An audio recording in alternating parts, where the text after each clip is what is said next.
This microphone's on. Good morning, Madam Mayor, and everybody in your administration. I guess we're hosting this, although as usual, it's in this room, your room. The people's room. The people's room. We actually have a lot of stuff on the agenda today, even though it's only 3 topics. WMATA, New Columbia Statehood Commission Strategy, and minimum wage. So why don't we get started? I don't have a lot to say in terms of opening remarks, other than that it's a beautiful spring day in the summer in the Washington D.C.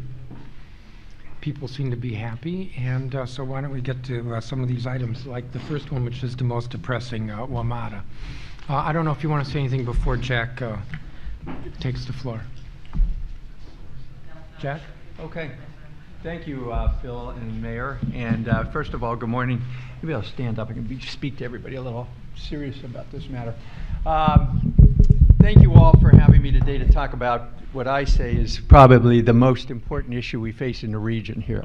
And the part of the reason I wanted to speak to you all today is because I am going around the region doing this same presentation.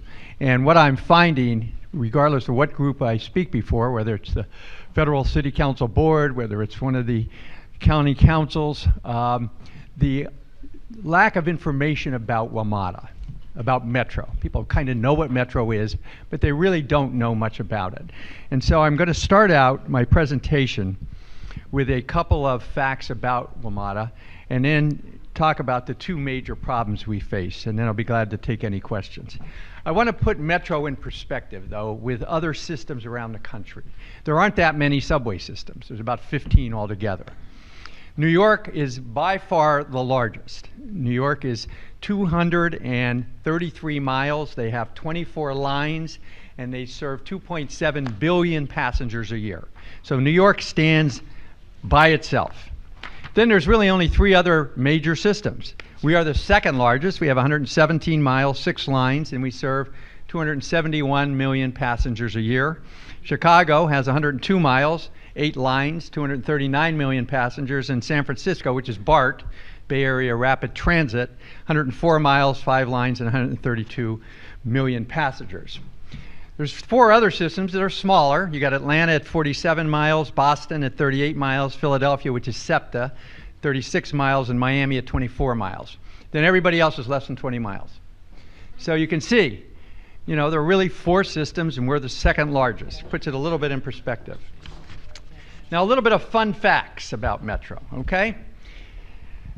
Metro's 117 miles, of which 38.3 are in the district, and 40 stations. We have the most stations in the District of Columbia. Maryland has 38.29 miles with 26 stations. Virginia, 41 miles with 25 stations. So that's 91 stations in total, 117 miles. 50 miles and 47 stations are underground. 58 miles and 38 stations are above ground. And we have 9 miles and 6 stations which are elevated. So to give you a perspective then of what this is, imagine a 2-lane highway from here to Richmond. That's how far it is, 117 miles. 2-lane highway from here to Richmond, okay? And imagine that highway is the only way to get to Richmond. And imagine that that highway hasn't had very little, if any, maintenance in the last 15 years. Half that highway's above ground, half that highway's underground, and 10 miles of it is elevated. And you are asking us to fix it. How do you fix it? And then we'll get back to that question, but I'm trying to give you a perspective. A highway from here to Richmond is what makes up Metro. Okay, a couple more fun facts. We have 1,202 train cars, 1,525 buses. Metro is paid for in a very simple way. It's a $1.8 billion budget. About half, $900 million, comes out of the fare box, and the other half is paid by the 3 jurisdictions. Kind of breaks down as follows. Last year, the district put in $330 million. Maryland put in $335 million. Virginia put in $216 million for a grand total of $882 million. Our money is spent largely on salaries and fringe benefits. Of the $1.8 billion budget, $800 million goes to salaries and $400 million goes to fringe benefits. So $1.2 billion of our $1.8 billion goes into salaries and fringe benefits. So that gives you kind of an understanding of what Metro is. Now, here's the situations we face. On the operating side, you know, we've been running this thing for 40 years. I think the headline in yesterday's paper, if you haven't seen it, it's very important. Metro at 40, a mess of its own making. It's an article worth reading. The system was opened up with two major flaws. And before I go any further, I want to introduce the other board members here from the district. You have myself representing the council, and Tom Bolger. Is Tom here? He was going to be here. I don't know if he's here. He represents the council as well. Corbett Price. Corbett, why don't you stand, because I don't think a lot of people know who you are. Corbett is the voting member from the administration side, and Leif Dormsdrow, next to Corbett, our DDOT director, is the alternate from the mayor side. So those are the four district board members on the board. And so you have a system that was built with two fundamental flaws, two unbelievably fundamental flaws. It's a two-track system. That means one track goes this way, the other track comes this way. Every other system I talked about has at least 3, if not 4 tracks, which means you can close down a track and work on it and continue to run the system. Here, we can't do that. If you close down a track, you have to single track, and it's very difficult. So it has that fundamental flaw, and then the second fundamental flaw is they did not identify a dedicated funding source in the beginning to pay for Metro. How hard would it have been back in the day to levy a tax on the real estate around the Metro stops? That has produced billions of dollars of wealth. None of it for Metro. Billions of dollars of wealth for the people who own the land around the stops. That train, as a metaphor, is gone. But we are left without a dedicated funding source. Again, the only system in America that doesn't have a dedicated funding source. So on the operating side, what we have is a system that is falling into disrepair. And this is the issue I'm going to be coming back to all of you in a couple of weeks. How do we repair this system? Right now, after the Fort Totten accident, Metro embarked on a $5 billion capital program to repair the system. They felt that they could do it without closing down much of the system. So what they do now is, when it closes at midnight, they set up. It takes about an hour to an hour and a half. They work for 2 hours, then they tear down and then open the system back up, and then they do repair work on weekends. Any of you who've tried to ride Metro on weekends know how that's working. You know, it's a disaster. Having done that, we are now further behind than we were 5 years ago, as you can witness by fires and breakdowns and breakdowns.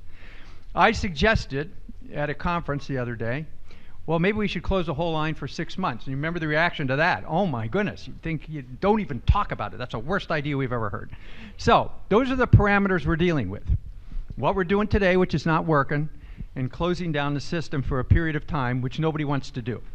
So somewhere between those two extremes, we are going to have to come up with a solution to fix this system, or it's going to continue to break down. There's no other answer. Paul will get back to us in the next, Paul Wiedefeld, who is our general manager, will be getting back to us in the next couple of weeks, explaining the extent of the damage to the system. And then we intend to go out to the region, talk to elected officials, business communities, riders of the system, and you tell us what you want to do. On the one hand, and then I'm going to get to the finances quick and then I'll be done. On the one hand, when you repair something, you have cost, time, and safety.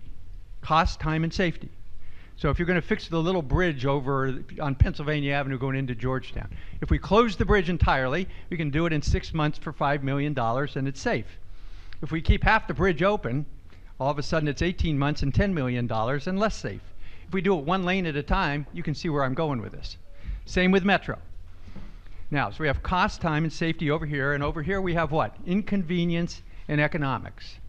It becomes very inconvenient when you close it down, and it's not economical for businesses, for commuters, for everybody who's trying to get to work. So is it safety first, or is it convenience first? And those are the choices that all of us around this table are going to have to make. If we do nothing, if we continue along the course we're going right now, we will have this unreliable system that will only get worse. and that's not an option. On the finance side, it's even worse, if you can believe it.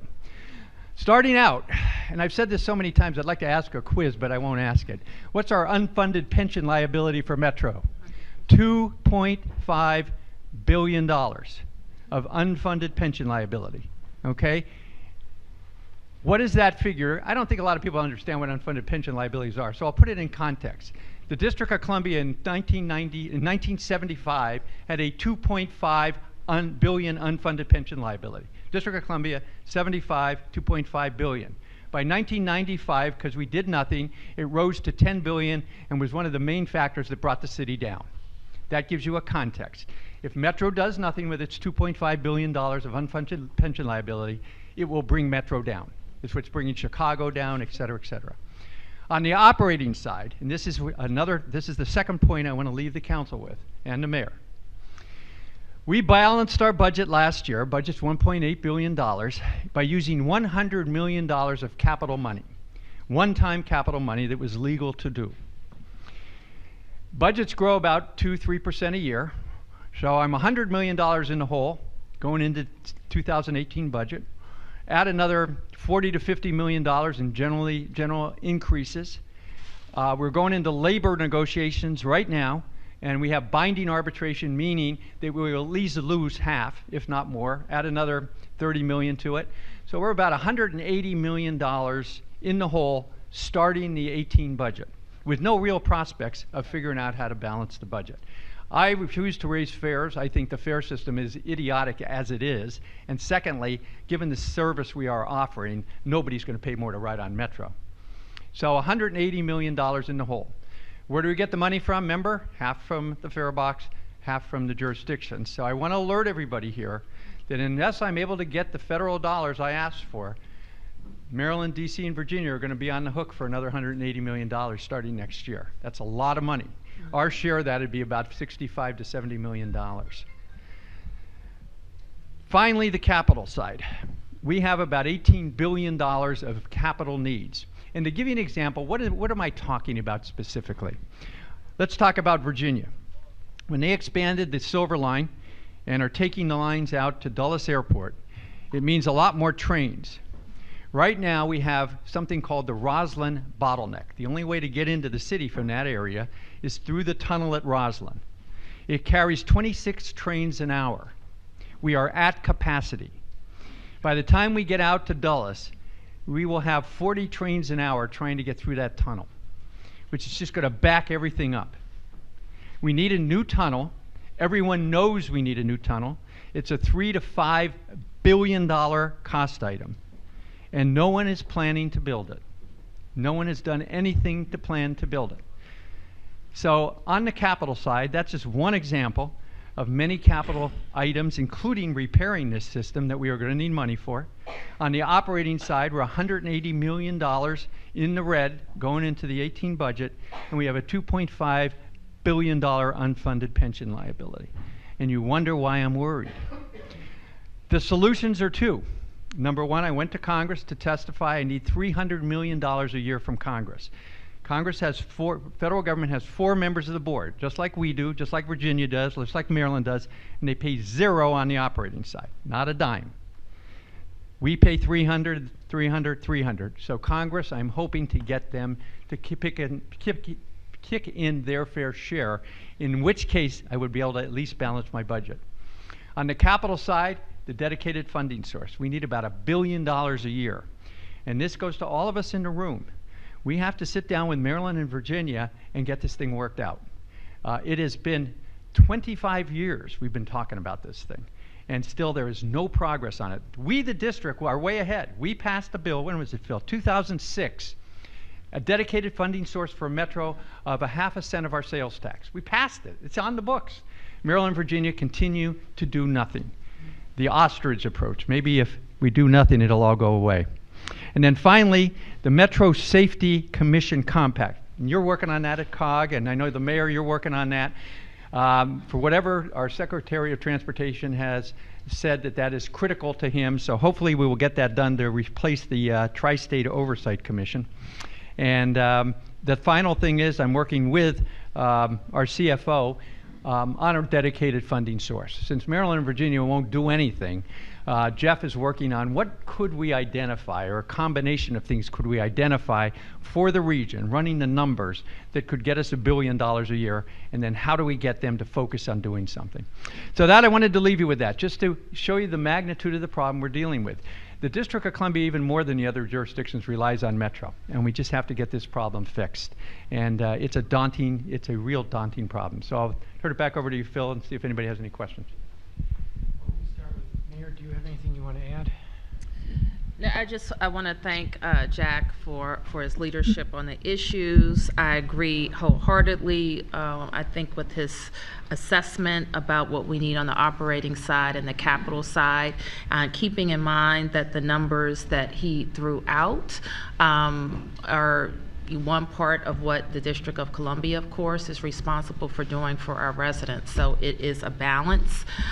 In my discussions with Jack, I have indicated for us to shut down the Metro is a almost impossible decision to make. Even on the days that we've seen where we had a shutdown that was unexpected, the impact it has on our residents and our businesses is substantial. So when Jack talks about cost and convenience, we should keep in mind the impact that it has on our ability to open, to operate as a city, to bring in revenues that pay for everything else that we do. So that makes the safe operation of Metro very important to everything. So when we talk about Metro, if we can't open our city, we can't pay for schools, we can't pay for human services, we can't invest in the things that makes our city vibrant. So that's very important. So keeping that in mind, it's important to think about all of our revenue sources, the decisions that we make about revenue sources. And since Jack is telling us we may have a $60 million bill next year that we won't be able to pay with our current, without cutting dramatically in other areas. So I want to say that. I also want to thank Leif and Corbett for their leadership on the board as well, and pushing for the things that are important to DC residents. So we will keep working together on those issues. Great. Let me just say, with regard to the money, the council put aside roughly $55 million a couple years ago that's in an account to enable the district to soften the impact of any sudden increase. And that money, most of that money is still there. I think you tapped a little bit of it in the FY17. But that's the point, is that, or the purpose. If we get a $60 million bill suddenly because Metro's not going to raise the fares, and the jurisdictions are going to get a $60 million bill each, we have some money to help soften. But that'll be $60 million moving forward. I understand, but at least it allows us... a one-time $60 million. It'll be a $60 million correct, for the but it enables us future. to soften or transition Yep. to that bill. Councilmember Che? Yes.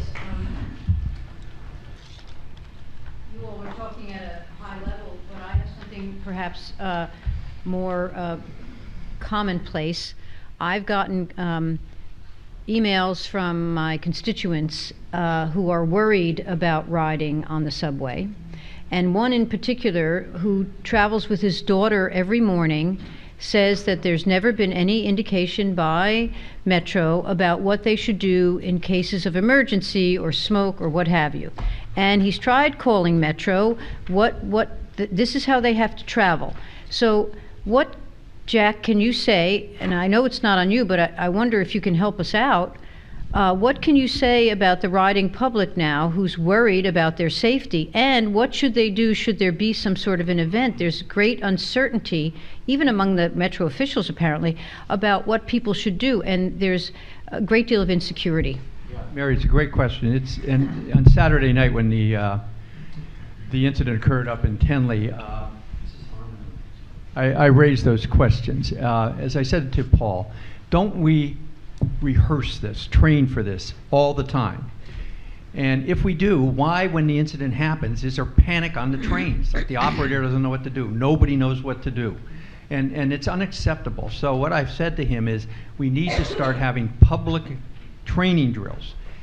If we're going to be able to educate people who ride these trains, when a train, and it will happen again, when a train stops, when a fire occurs, when a tunnel fills with smoke, what do we do?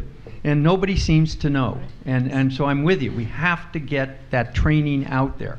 The idea of a panicked operator of a train telling people to go to the back and lay down, that's not the answer. That's craziness.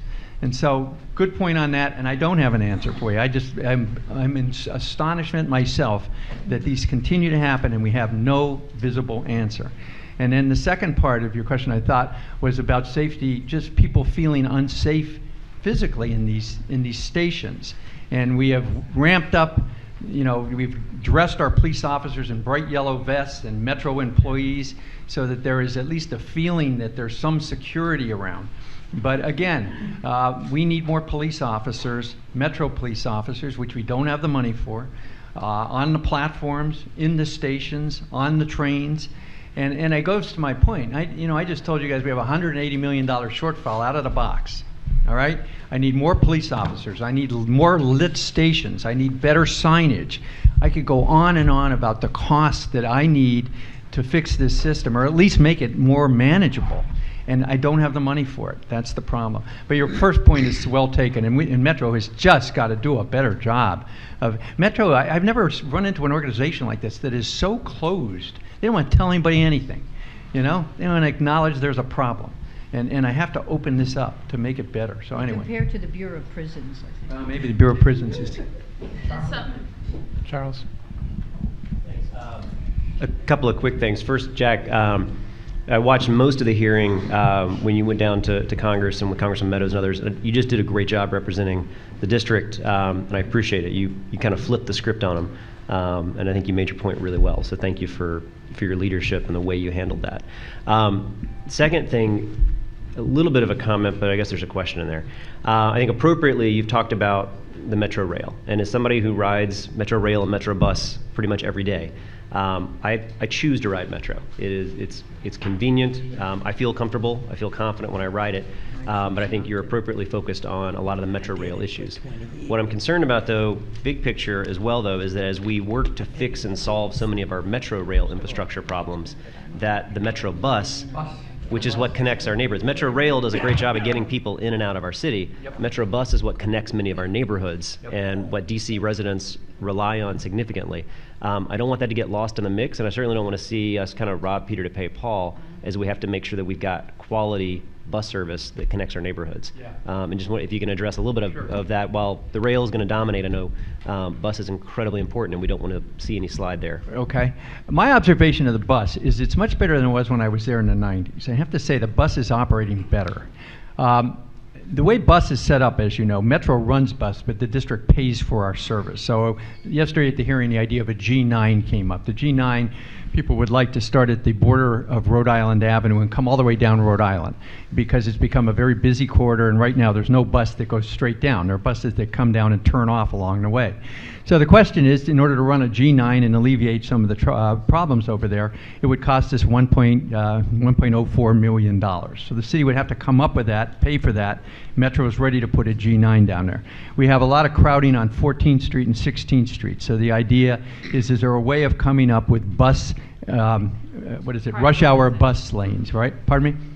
I was saying prioritization. Yeah. So we have to look at that, Charles, because I think bus is very important to the District of Columbia. Many of our residents can only get around on bus. And so we are in a position where we can make buses in good shape, and we can make it even better. But again, it's going to cost us money. We have to pay for these routes, and we're going to have to prioritize our bus. And the other is the circulator. And I'm only going to spend a minute on the circulator. The circulator has evolved, and it is critical in the district. But right now, the district is the circulator. We contract with Metro to contract with a private operator to run the circulator. It is a convoluted system that evolved into that. I would like to see Metro, and Metro would love to get out of the circulator. Metro just doesn't want anything to do with the circulator. So we have to look at whether or not we have the capability at DDOT, and I don't know, Leif, whether we do now or whether it's going to be down the road, but at some point to take over the circulator and run it ourselves, and not have Metro, who is a big bureaucracy, in charge of it. So I don't know if you wanted to comment on that or not, but. Sure. Are we ready to take over the circulator?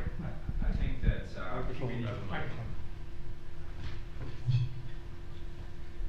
It's been quite obvious to the administration that we need to make some structural reforms with the circulator. There was a lot of assumptions made about the quality of the service, and we were kind of operating at arm's length from Metro's oversight of the existing contract. And in the last year, we've uncovered a lot of problems with the maintenance operation. There are, I think, problems with the management of the personnel, and the equipment is really not serving us as well as it should, given the expense associated with it. I don't think that we're in a position to immediately take over the circulator service, but I think if we have a thoughtful discussion about the proper transition, the proper balance between what the district provides in terms of management of the service and what support we may need from WMATA going forward, there is a better way to do this. So I certainly agree the status quo isn't acceptable, but we need to be very careful about making any radical changes without understanding the implications.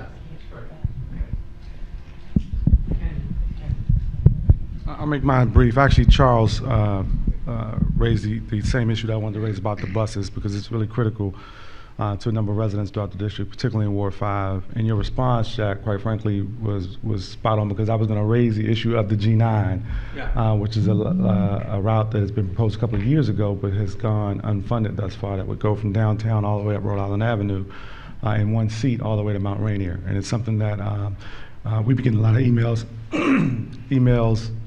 phone calls, and tweets in my office about, because a good portion of it would go through Ward 5. And right now there's no way really to connect the northeast side of Ward 5, where we're focusing a lot of energy, working with the executive and others on the Great Street businesses, to the northwest side as well. And so that's something that residents are really keen on and really want to get funded in this budget. The other issue is sort of related to the buses is bus shelters. I'm actually getting a lot of calls about bus shelters not being available in certain areas, particularly where we have seniors. Around Brentwood is one place I can think of right off the top, the Circle on Brentwood Road, where you have a good number of seniors who use the bus stop but have to stand and wait without a shelter. And so I don't know how Metro prioritizes which stops actually get a shelter, but I look at that would be helpful to identify some of the areas that are used, and perhaps it's ridership and how many people use certain lines. But I've been getting a number of calls from residents about shelters, and also the route that some residents take to get to the bus, sidewalks and other things not being in disrepair, raised pavement and things like that. So some sort of coordination with DDOT and Metro to try to address that issue that I'm hearing as well. Well, on the G9, just quickly, Metro testified yesterday they could start it by the end of the year, even sooner. They've evaluated it, they believe it should be there, and we have the buses. Perfect. So it's just a funding mechanism right now. Perfect. And then, Leif, who does bus shelters? Do we do them, or Metro, or both? Or? Okay. Yeah, that's what I thought. So DDOT does the bus shelters, not Metro. Yeah. Okay. Let me see. We have two other agenda items, and I've got a lineup. I've got Yvette, Alyssa, David. Are you putting yourself on the list? I could speak to the... Okay, but you can't cut in, so you'll be the last person on this issue. Yvette? Just one more thing, well, two more things. You mentioned about the security on Metro and the officers. Now, I can say, and in Ward 7, the top 10 Metro stations that are unsafe, Ward 7 has 3 of them on there. And the police presence still is not there. With the 2 incidents at the Deanwood Metro, though I commend officers in capturing the suspects because of cameras, but that was after. So the proactive course would be more presence of officers. I need to get an answer because I've heard different things. What is the full complement of officers with Metro? What do they currently have, and what's the full complement? Well, I bet that's one fun fact I don't have. Corbett, Leif, anybody know? We have about 20 to 25 vacancies. Yeah. How many? Oh, here, Tom. How many do we have altogether? 450. 450 officers. And we have 20 to 25 vacancies. And see, that's why I was concerned, because a Metro officer actually told me that they need 200 additional officers. So I wanted to Yeah. verify what he said. Yeah. Or maybe that's his wish list. Yeah. I'm not yeah. sure. Well, you can always use a lot more. I mean, And- we could use them everywhere. And then yeah. station managers too. Actually, I was told that our station managers are not in the bus shelters where they need to be. When the mother of the first victim was calling for a police officer for help, a station manager she could not even find Right. the presence of. Yeah. So that's a concern, to have the employees who actually need to be there, and the full complement of officers. Okay. The second point I wanted to make is that for the infrastructure, of course, it's important. We have had at the Minnesota Avenue Metro, the escalator broken, and Corbett, Mr. Price knows that as well. He's been out to Minnesota Avenue, and I thank you for your responsiveness to constituents. But there needs to be, because of the weather, when it rains or snows or what have you, there's not a covering. And I think Metro has spent a lot of unnecessary dollars repairing a escalator instead of just building a cover. I don't know Okay. how much the cost for that is, but it probably beats them repairing the escalator every month. Yeah, I'll take that back. We've covered some of them, but I wonder why that all one's of them, not covered. I was told all of them need to be covered, because Yeah. when the elements Oh, without a hit, doubt, yeah. the yeah. electrical Yeah. work, it goes out. Okay. So I'm wondering, what consideration is put into actually, making a final renovation that could Yeah. save a lot on repairs. Okay, I'll find that out for you. Why isn't that one covered? And Yeah, how many and are maybe all that of them needs to covered? be looked at, other stations Sure, too. But sure. I know Minnesota Avenue, if it had that covering, it could have saved, I don't know how many thousands of dollars in Yeah, repairs. Yeah, okay. May I jump in, Mr. Chairman, and just to say, I think that you all know my concerns about Metro safety. I've been talking to you about it for more than a year, and I want to also let you know that we have convened with Jack, Metro officials, the Metro Chief of Police, and our Chief of Police to talk about how we're going to get to the presence that we need around the Metro stations and the particular areas that they're most concerned about. So we think that quite frankly, that there's more that Metro can do with presence and more that they must do.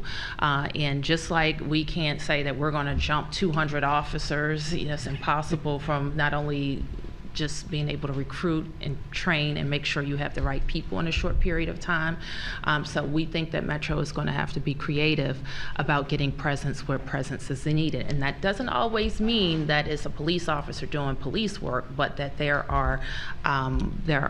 a presence on these platforms to encourage the type of behavior we want to see around our Metro stations. So I've asked Corbett to be very focused on pushing Metro, and I think that just like you outlined at the beginning, Metro has a lot of needs, but that we pay them a lot of money, and we pay them more than we pay many of our agencies, and having presence is something that we expect to get from the system. And we were talking about that with, you can't hire up, as you mentioned, so fast, but one of the things we did in the district, I believe, is to hire off-duty police officers from around the region and kind of set up a force that complements our force. Any creative ideas like that, where we can get people out there as fast as we can, who have some training. And I think, but Metro is like a lot of government agencies. They don't like anything new. So forcing, if Corbett and Relief will tell you, forcing them to do anything different than they're doing is very hard.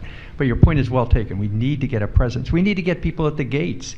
We're having a lot of problem again with people going through the gates, 2 or 3 people going through our emergency gates, and trying to make sure that there's control in this system. So again, I'm with you. We're going to do it, and it's just going to cost us, but we're going to do it. Thank you, Jack. Thank you, Corbett, for your focus on Metro. It's critical to the future of our city. Quick question for you, Jack, about, you mentioned yesterday in the hearing about you're asking the CFO to do a report or analysis of what our options are for a dedicated funding source. Can you just explain, I think, why a dedicated funding source is necessary, why we're the only one that doesn't have one, and then what are and then is the option that we have to move forward as a region with one tax, or can we, given that we're more built out than some of our neighbors and they might be able to capture some of the real estate value at their metro stations that have been undeveloped, is that an option for Maryland and Virginia? Maybe not for us, and we move forward with something else, but can you just explain, because that is the major obstacle. You had a very dramatic moment in Congress where you presented all the reports in which we keep saying we need this thing, a dedicated funding source, and then we never are able to move forward. So my question is, what are you asking the CFO to do? Will this be a public release? And then how do we work with our neighbors? What do you want us to do as a council to work with our neighbors in Maryland and Virginia to get this done? Yeah. And it's a great question, Alyssa. And what you've kind of said is all the possibilities. What is the easiest thing? The easiest thing, we all have the same tax. All right, we raise the sales tax 1% in the entire region, Maryland, D.C., Virginia, that services Metro. Okay? So everybody who buys anything in the region, put a 1% tax on it, and we could probably raise $1 billion. Now that is opposed by everybody. Oh, it's a regressive tax. There's more people buy things here than there. So everybody has a reason we don't want to do that. How about a gas tax? The gasoline's real cheap. Why don't we raise the gas tax? Well, district doesn't have that many stations. Virginia has more stations. Maryland has more than Virginia. It's not fair. Blah, blah, blah. I've heard it all. Property tax. Why don't we tax property within 2 blocks of the metro? Well, the district has more property than everybody else. More metro stations. We have 40. They only have 25. So we're going to pay more. So we don't want to do that. So the answer to your, Alyssa, is there's always a reason not to do it. And that's why it should have been established initially in '75, wasn't done. So today we're going to have to come up with something that works. And if it's not something that we can do uniformly, then each jurisdiction is going to have to pick what they want to do. When you go down that line, then you're back in the soup again. Because then I'm going back to a jurisdiction saying to the mayor, I need more money. And the mayor saying, I don't want to give you any more money. And I'm not going to give you any more money. Virginia and Maryland aren't going to give you any more money. And so you see where I'm going on that. We almost need, this is what I suggested to Congress, and it's not going to happen. This is from back in the 40s, the 30s actually. The Tennessee Valley Authority. What is the Tennessee Valley Authority? They had to dam up the Tennessee River to produce electricity for Kentucky and Tennessee and everybody else. Federal government came in, established a federal district over 5 states, and taxed everybody and set it up. I don't know the federal government has the wherewithal or even the legal ability to do that again. Tennessee Valley Authority, I don't know. But that's what you need, is some overreaching event that makes everybody pay. Otherwise, so what I've asked Jeff to do is give me all the options. We had a very extensive report done in 2005 by the Brookings Institute, commissioned by the Federal City Council, COG, and the Board of Trade. And he's taking that and updating it with all the options. And then I'll make sure everybody gets a copy. But what you can do to help me, when you meet with our counterparts, when the mayor meets with the governors, when you're over at COG, when you're meeting with elected officials, particularly representative, House of Delegates and Senate people in Virginia and Maryland, we are going to need those people on board to do this. And they face a daunting task, because when they go down to Richmond, you can be sure that people from Norfolk and Roanoke have no interest in this, zero. And when you go out in the rural parts of Maryland, no interest in this. And that trying to get them on board, the district's easy. I mean, we're on board. It's getting them on board that's going to be critical. And what is it going to take? My sense of urgency is not shared by the rest of the region. What is it going to take? Another accident? Somebody else getting killed? What's it going to take before everybody begins to take this seriously? And that's the question I have. What's it going to take? I think you've answered my question. The challenge I have is that the feds we've been screaming at their doors for a long time, as long as I've been doing this, and they have not moved. What's it going to take for them to move? And I think that's the big challenge here. We keep saying, you rely on this as much as anybody else, the federal employees. They do one-offs for us sometimes, but what's going to take to get a consistent investment? Yeah. And I'm going to keep hammering on the $300 million. I'm going to try and get to see Paul Ryan. He's the one who could make it happen tomorrow if he chose to do so. And just to continue to hammer on the fact we carry 50% of the federal workforce every day. If we stop running, your employees don't get to work. I mean, it really comes down to that. And what's it going to take to get everybody to see the seriousness of this matter? We're running out of time. We're running out of time. I just really wanted to talk a little bit about the bus shelters and just generally, I'm hearing Jack's message. I am certainly totally there. I'm extremely concerned about what is going to happen to our transportation system. And I'm concerned from the more parochial perspective. I know that there's a general feeling that we in the District of Columbia depend on the metro system, but if we really put our thoughts to it and look at the data, we depend on metro buses far more than we do the metro system. But it's wonderful to have the metro subway to take us into the other parts of the region, and we want that access. So I'm just more concerned with what are we doing to shore up our bus system. It's not as desirable as we like, and I've heard that we're going to have more bus lanes. But if you have more bus lanes, what happens to the person who goes to work very early and leaves very late, and they are not comfortable on the bus, so they have to drive? So I just think that we really do need to pay attention to the citizens of the District of Columbia first, and then the rest of the region. And I know that sounds a little, outdated, but I do believe that that is our responsibility, and that's how I'm looking at it. To that extent, I'm concerned about the bus shelters. In my neighborhood, I worked for 2 years to get a shelter. They did the survey and they said, oh yeah, you have so many people. People stand at 20 people with umbrellas in the rain. I finally got the shelter about a month ago. The shelter came down. It's been there for over a year, and I just want to know, why would the shelter come down? And so I'll talk to the DDOT Director Lee about what happens, what's the decision making on this. Now, I don't know whether the developer who's putting up the $1 million condos on the corner took it down because it is right abuts his property. I don't know, but the shelter is gone. So I just want to know a little more about these shelters, because we hear frequently from individuals that they'd like to have a shelter, and I think whatever the politics is of it, we'd like to know about it.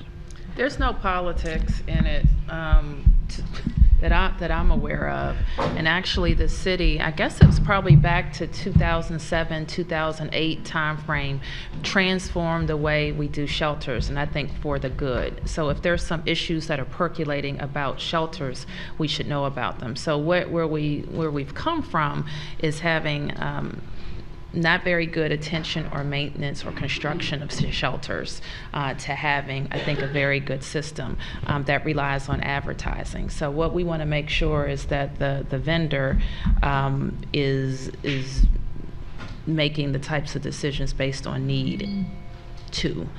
So I'm happy to look at whatever issue that was. Ruby? Councilmember Evans and Mr. Price, really appreciate your willingness to look at the Congress Heights Metro issue with the residents at 1309 and 1310 Alabama Avenue, and really taking a position of strength to making sure that that development doesn't displace, and that we're making sure that people are doing the right thing by residents who live close to Metro stops. And so I know you guys, both of you, have been very helpful and very supportive in making sure that we're protecting the rights of our most vulnerable residents around the WMATA issue for the contract. So I just wanted to say thank you very much, and can look forward to continuing to work with you on how it is that we make sure that we're doing what's best for the residents of those properties. Thank you, Mr. Chair. Thank you. It's 10:15, and we got 2 more items. Want to turn to the New Columbia Stated Commission? Sure.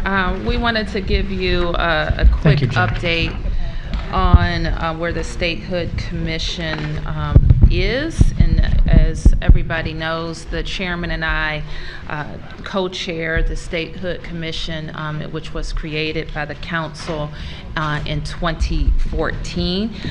So we put a recommendation in front of the commission last week to to change the path that we've been moving towards statehood.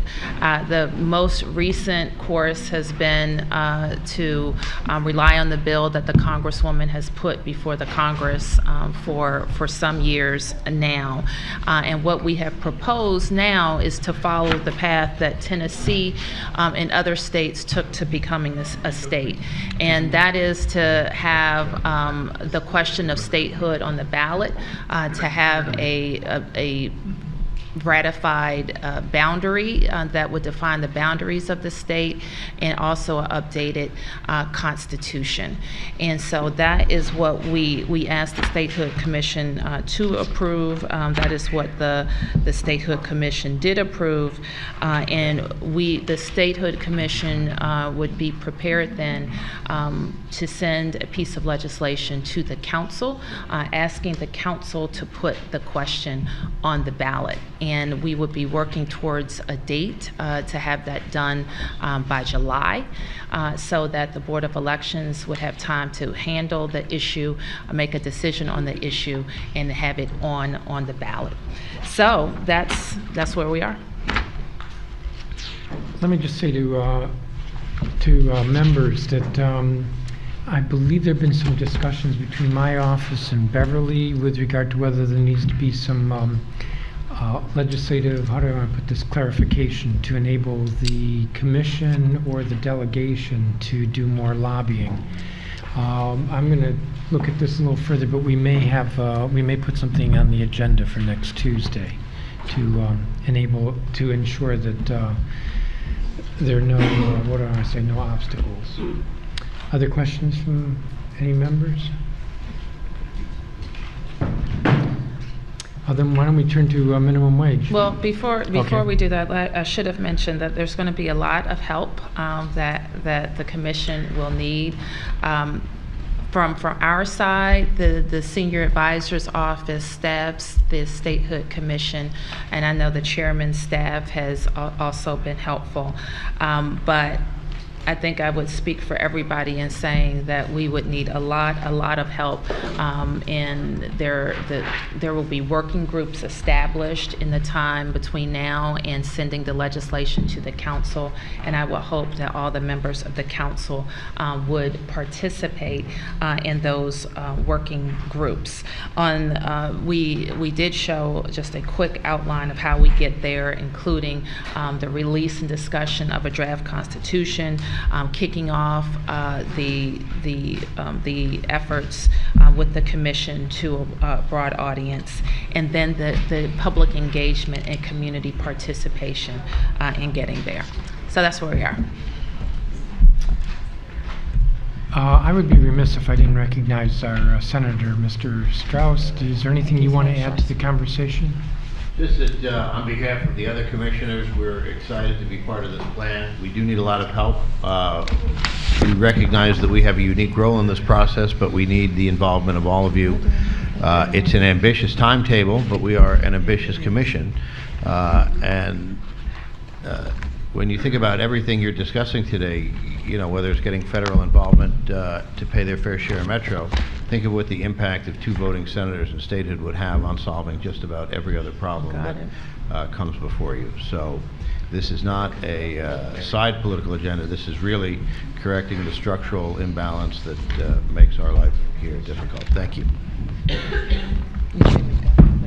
Councilmember Che.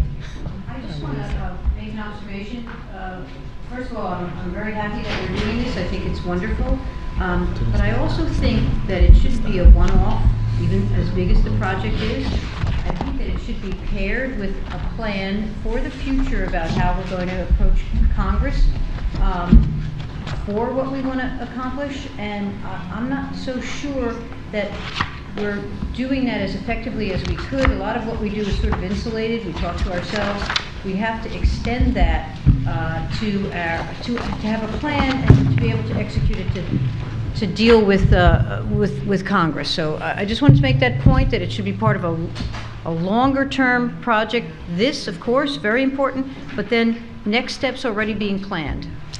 Absolutely, council member, and you should be heartened to know that we're always thinking about how we're having those conversations and making the tent bigger. Part of the reason and part of my discussions in making the tent bigger is to engage more people. Sometimes when we talk about statehood, it's literally the same 15 people that have been having the discussion for 30 years, and they have been fighting hard, keeping the issues relevant, getting more people in.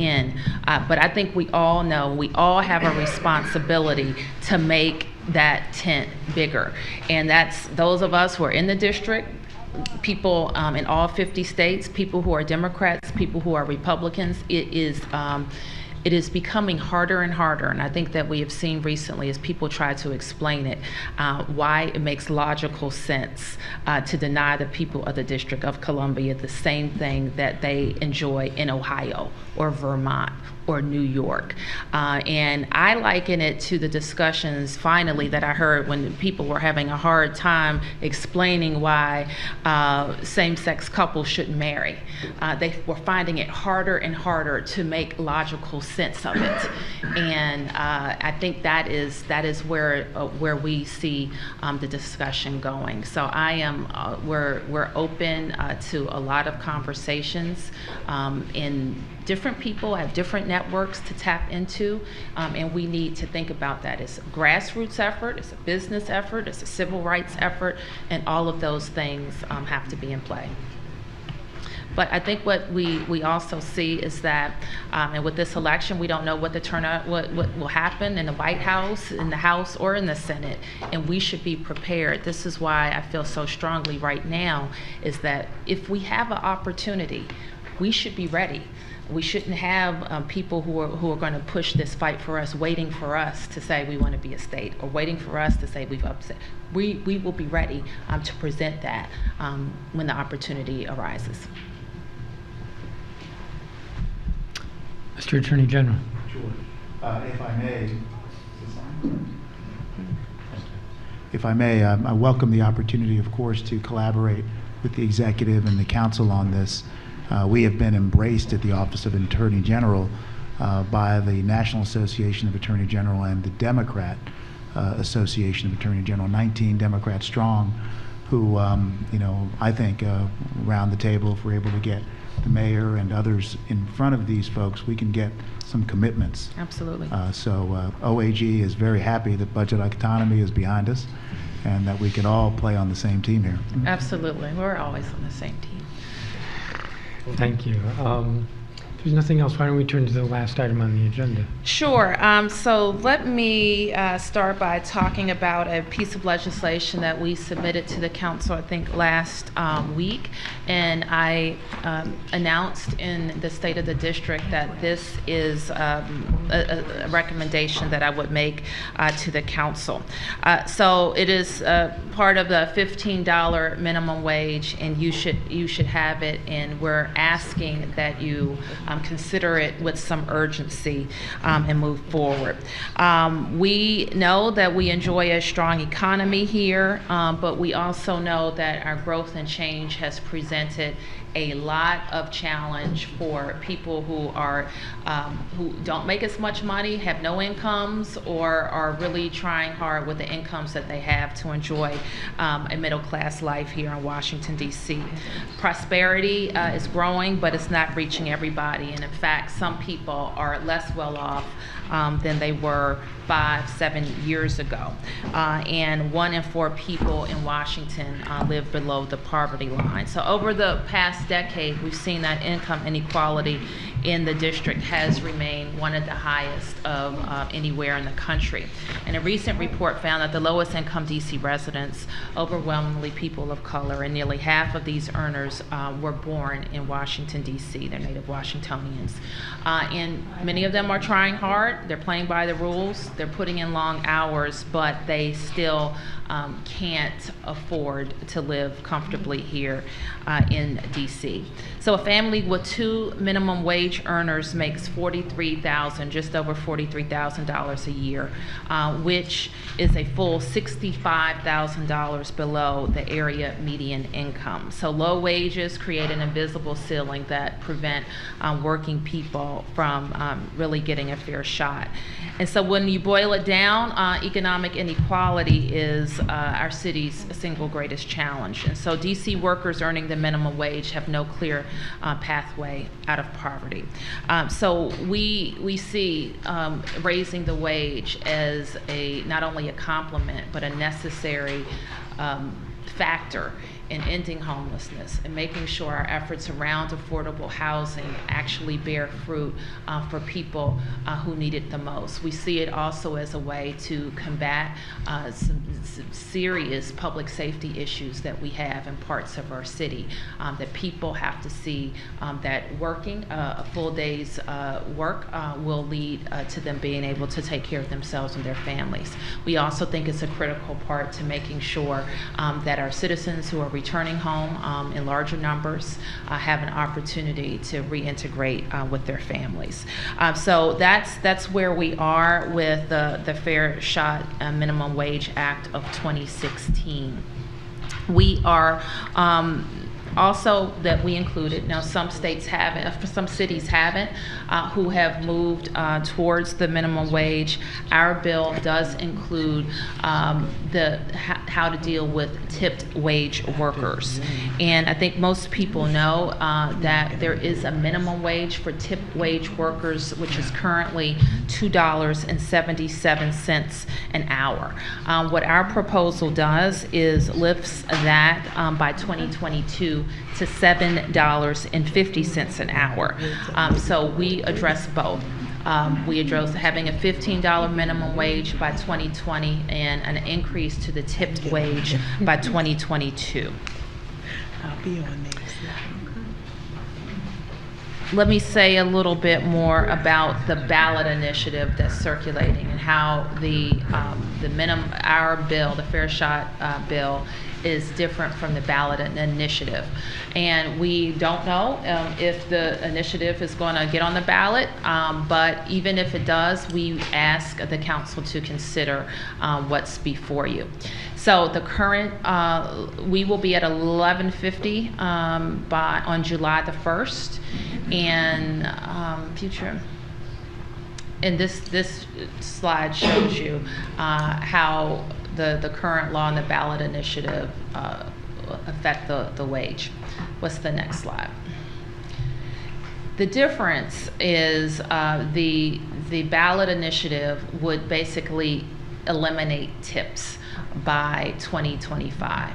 So all workers would be paid a minimum of $15 an hour.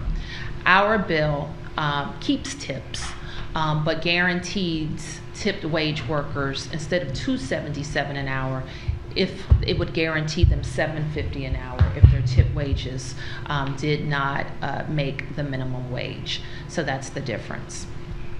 What do we have next?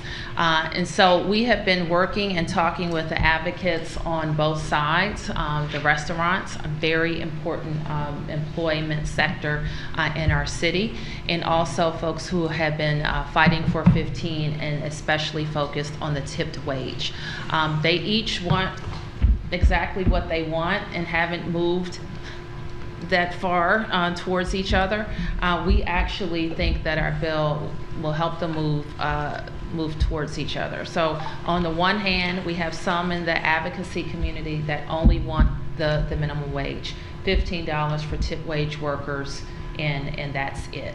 Now keep in mind, you all go to restaurants across the district, right? No? Yes?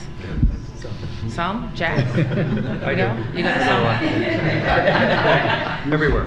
Every night. And so, I don't know. I do.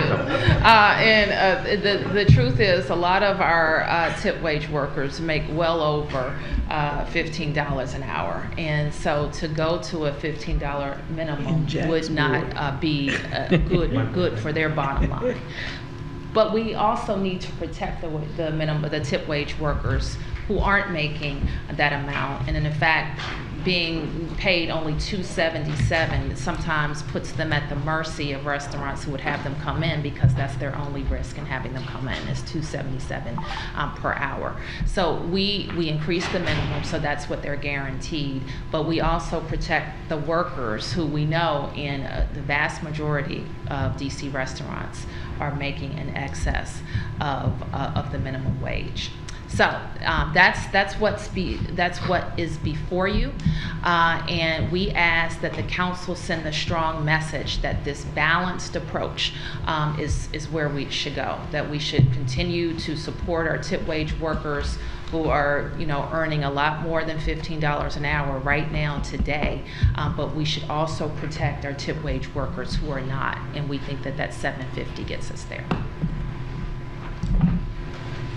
Are there questions from any members about this? The bill's been referred to Business Consumer Regulatory Affairs, which is the same committee that handled the minimum wage a couple of years ago.